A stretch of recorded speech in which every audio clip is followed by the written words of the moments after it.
Welcome to Harlow on Healthcare.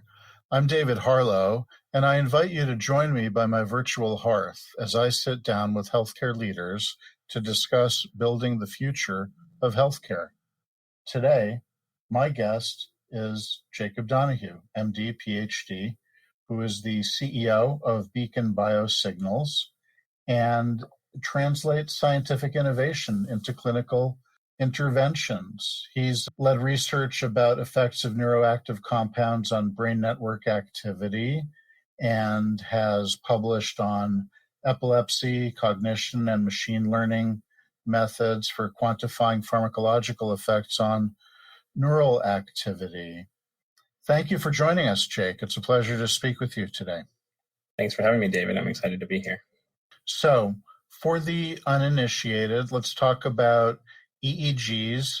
Why do we care about EEGs? First, 2-second version, what is an EEG? Why do we care about EEGs? And then more specifically, why do you care about EEGs? It's a great question. So we'll get started. So EEG, or electroencephalography, is a method of recording the electrical activity of the brain. And so when neurons are firing electrical patterns, you can capture that activity, whether you're inside the brain, of course, or through traditional electroencephalography methods. And so the way we capture this activity is by putting these electrodes, usually glued to the scalp in a number of locations, and then picks up the small electrical potentials of the rhythmic oscillations of neural activity. So the reason we care about these rhythms is, of course, the electrical activities of the brain supports everything we are as humans and our functions and thoughts, and capture the activity that may underlie not only normal brain function, but also disease. And so getting the EEG as a part of clinical care often helps clinicians understand what's going on in a patient's brain to help link the brain function to their symptoms. Great. So what's the missing link? Where do we go from EEG practice to date to Beacon Biosignals? Yeah, so I think it helps to start by anchoring with some patients who are at the center of why this matters. So brain function is critical from all the way across the spectrum of sleep disorder medicine, psychiatric disorders, and epilepsy, where EEG is really already standard of care for making a clinical diagnosis of epilepsy or a number of sleep disorders.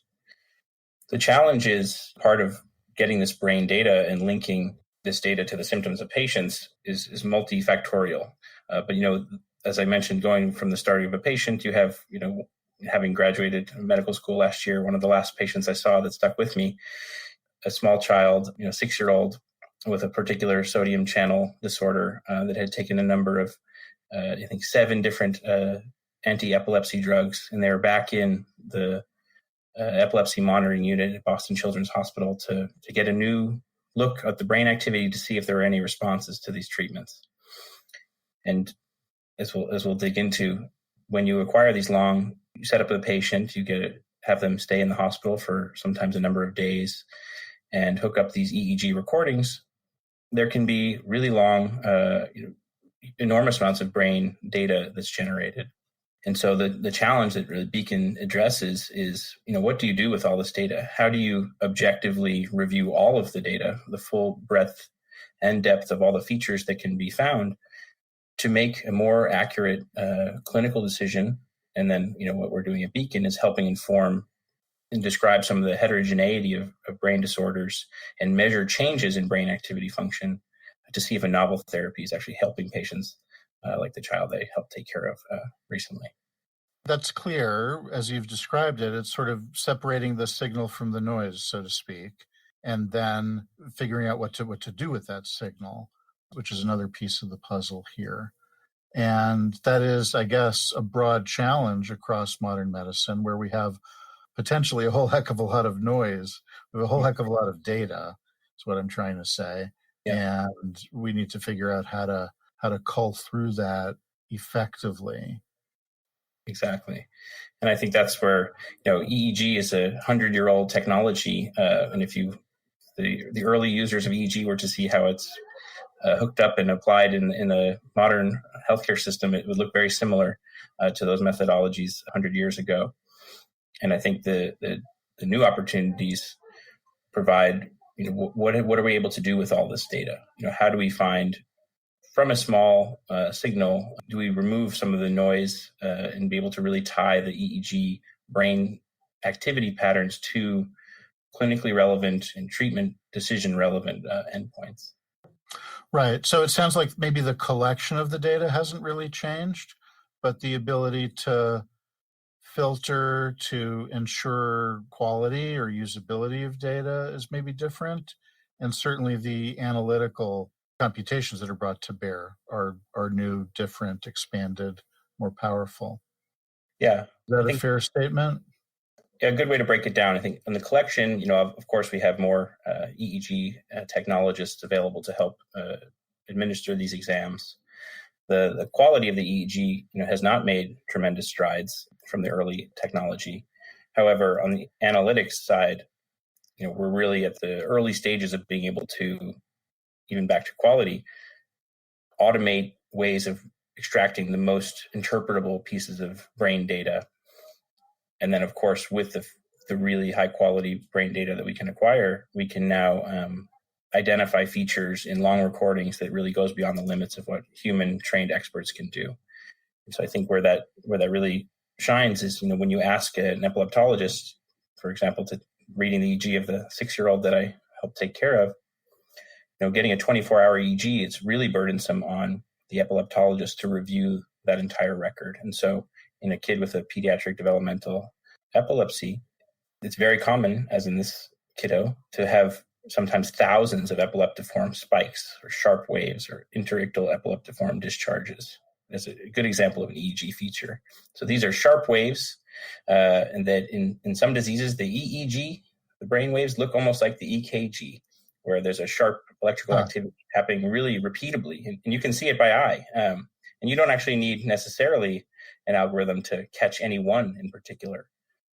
But what does it mean now to see if a new treatment would modulate this pathology? How can you count all of these thousands and thousands of events in a 24-hour recording? And what you find is that often the highly overstretched epileptologists will only look at a subset of the data and then have to generalize and make a very qualitative assessment that, for example, the epileptiform spikes are abundant in this recording, and have never really had the tools until what really Beacon is helping drive forward to say, what would happen if we can now count all the events of interest? Maybe that's related to the disease pathology.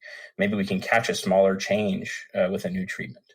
So let me ask you to dig deeper then on the sort of the value proposition for Beacon. What is it? Is it an AI approach to analyzing the data that comes in? Is there a model or a series of models that you've built, or am I overstating it, understating it? Yeah, so at Beacon, we're really a computational neurodiagnostics company, building a machine learning platform for the full interrogation of EEG brain data and linking that to meaningful, actionable clinical endpoints. And so, what does that mean? We break it down into our components. So we have assembled one of the largest annotated EEG databases of clinical grade EEG recordings for patients, ages 4 hours old all the way to 100 years old, and linking those to the clinical and medical records. And we can, having this data sets across a number of disorders to be able to link what activity patterns might be present in particular diseases. From that really highly labeled EEG data that we've had now trained experts go and label the data manually for events of interest, we now can build models that in algorithms to be able to learn what trained experts can identify within an EEG recording as the features that might be related to the disease and could serve as biomarkers to stratify patients and measure changes in treatment efficacy.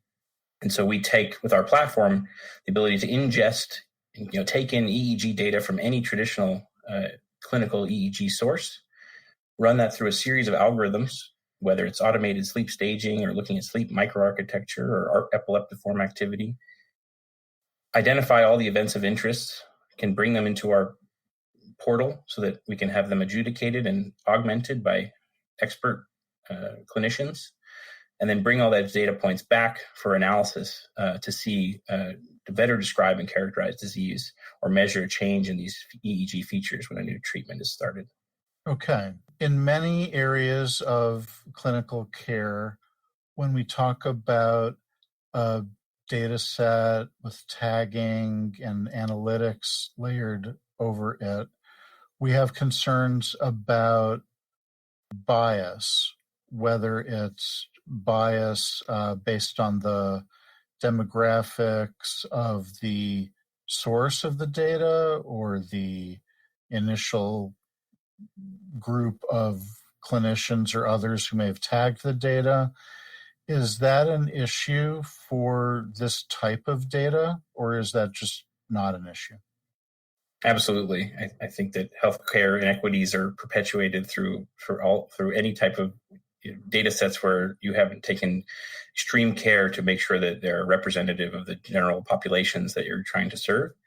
And as well, of course, the interpretations of the individual clinicians. So I think it's bias on two different levels. And I can start with the first one of, we'll work backwards with the bias or the preference, the proclivities of a given clinician to call an event abnormal, for example. So just like we see in radiology and digital pathology or in pathology, having an epileptologist review an EEG record, they may disagree with their colleague on what represents an abnormal waveform. And so, if it's your child or your EEG, you really want to make sure that, whatever that diagnosis could be given off a particular waveform. For example, one abnormal epileptiform event could mean potentially, in the right setting, starting a new treatment or restricting your ability to drive a car. So that single reader assessment has a lot of variance because in EEG, there's a lot of inter-rater disagreement. And so how do we overcome these challenges of, we want the same result if we give it to, any particular epileptologist? How do we get to that future?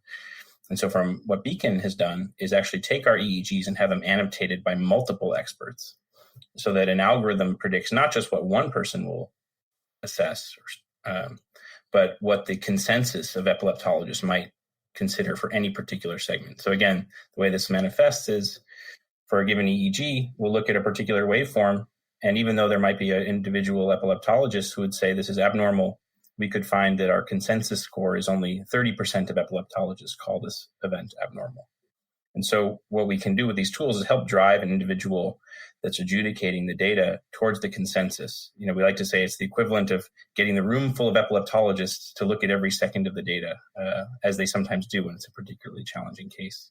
We just want our tools to be available for every case. Great. So it sounds like a built-in second opinion, so to speak. Yeah, a consensus opinion. The other part, which is really important, what I wanted to touch on, is the inherent bias in algorithmic data for healthcare, where I think in EEG is we need to have as much scrutiny as in any other field.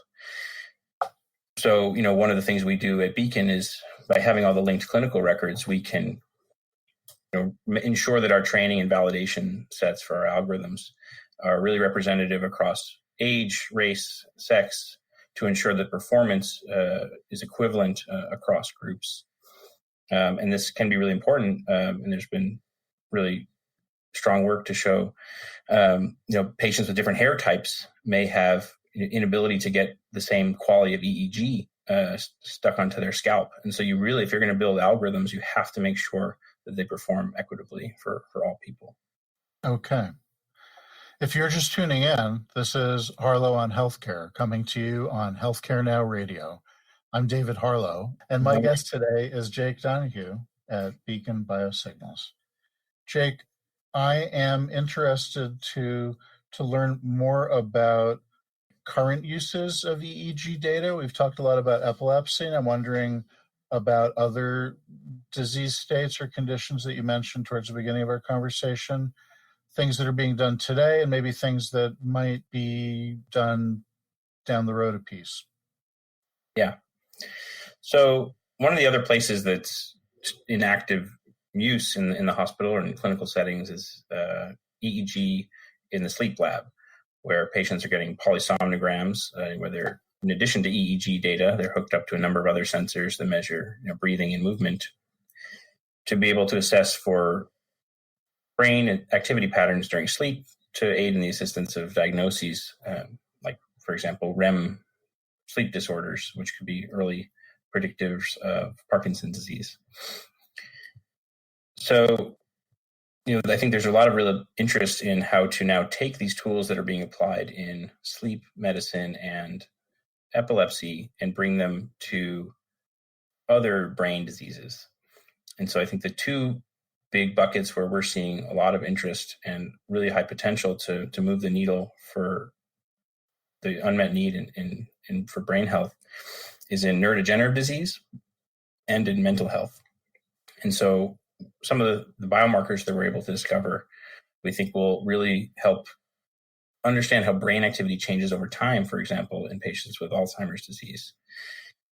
This, of course, where patients can have early symptoms of with mild cognitive impairment in Alzheimer's disease, when you get classically lumbar puncture to assess for metrics of disease burden, like looking at amyloid and tau, or getting an MRI to assess the volume changes of the brain. These represent static pictures of the brain and the disease pathology in time. Of course, what are the symptoms that patients experience with Alzheimer's disease are memory disorders and disorders of cognition. And so EEG helps map and bridge the gap between the molecular changes of the disease and the memory changes the patient experiences.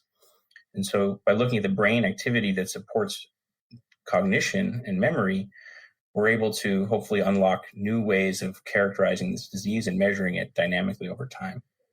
Is this technology something that is typically or always done in a facility, in a sleep lab, in the context you're just describing?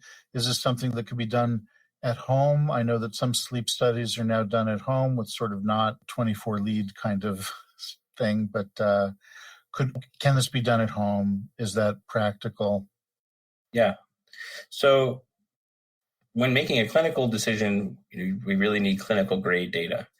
And so fortunately, some of the innovation from an operational perspective that's happened lately is being able to actually bring clinical grade EEG to the home and to the patients. And this is particularly important in patients with a high burden of disease, for example, Alzheimer's disease, where it's just really burdensome on the patient and the caregivers to bring them into a lab setting. And so groups that we've actually just announced a partnership with this past week to send the technicians that are now doing clinical EEG in the patient's home to able to start doing clinical trials, or EEG for clinical trials in the patient's home. So I think this is a really big unlock to be able to start measuring brain data for patients and meeting them where they are and without having to bring everyone into a facility. Great. So you mentioned clinical trials. I wonder if you could say more about that. We're talking about clinical trials for drug therapies? Yeah. So I think for clinical trials where Beacon is operating, we see an enormous opportunity across the entire process of clinical development, from early translational research all the way to pivotal trials and phase 4 studies. And I think it's worth breaking it down piece by piece to sort of see where this sort of older data modality is being paired with modern machine learning analytics to provide actionable insights. And so starting at the early translational research and natural history studies, we're able to now take patient populations with all of their natural history data and real world data acquired from EEG over their lifetime and search for biomarkers that might be meaningful to add to clinical trials. So one example is in a particular rare disease we're working in, we take the population of EEGs and we ask questions like, do these patients have many electrographic seizures or epileptiform spikes? If so, that could be something we might want to target as an endpoint in one of our clinical trials. And of course, that is happening. So if you look into the early stage trials whether the primary endpoints are safety or early signs of efficacy, EEG offers a way to give insight that a drug is not only safe, but also efficacious, that it might be causing changes in brain activity.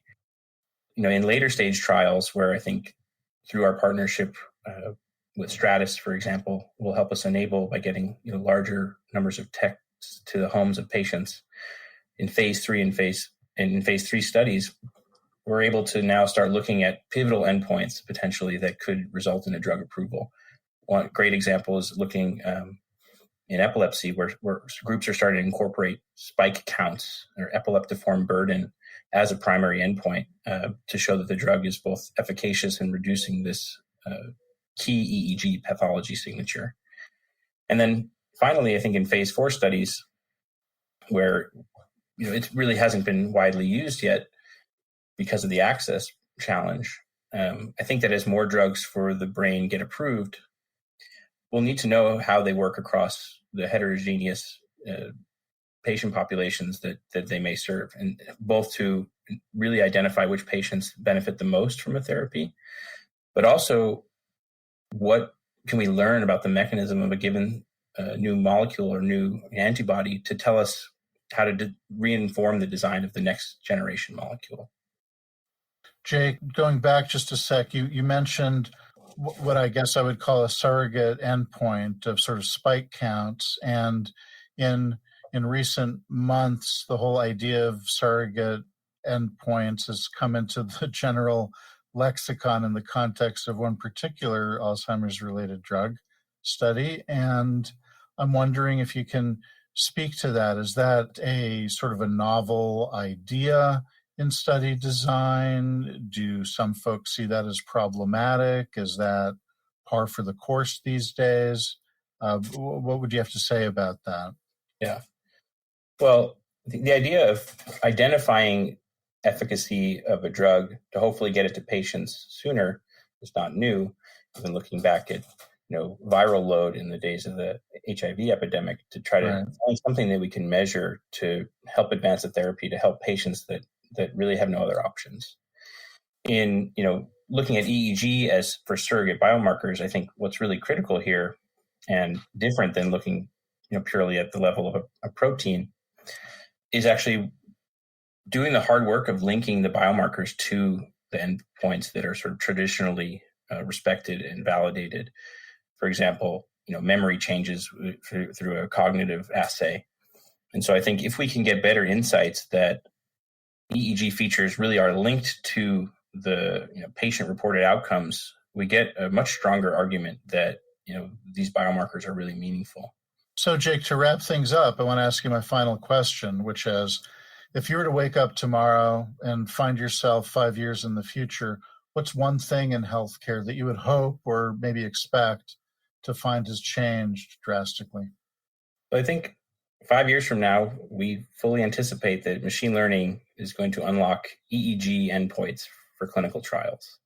We think that there are novel paths forward where through the regulatory mechanisms like the drug development tool program and to identify qualified biomarkers, we think that there will be ways to use EEG data to get drugs approved. I think there are a number of diseases where the patient-reported outcomes or the subjective seizure diaries or sleep journals really aren't able to bring a quantitative look into the disease. And of course, they reflect the way that patient is feeling on that particular day. There really are going to be quantitative physiologic endpoints that do map to the disease manifestations in these patients. Sometimes it might not be on the time course of a clinical trial where the incentives are to go as fast as possible to get this drug approved. Looking back at the 6-year-old patient, reducing someone's spike rate from down by 30%, maybe that doesn't change the seizure diary that month. But maybe a year from now or 2 years from now, it has a dramatic change in the way that kid has cognitive development. And so we're really excited. 5 years from now, we think that there'll be a number of ways of linking biomarkers that have true clinical correlates and helping drugs get approved to reach more patients faster. Well, thank you. That's a very interesting insight into the future. It's been a pleasure speaking with you. Thank you. I appreciate the time. You have been listening to Harlow on Healthcare. Join us at healthcarenowradio.com. Let's continue the conversation on building the future of healthcare together at #HarlowOnHC. I'm David Harlow, keeping the fire going and holding a seat open for you. Until next time.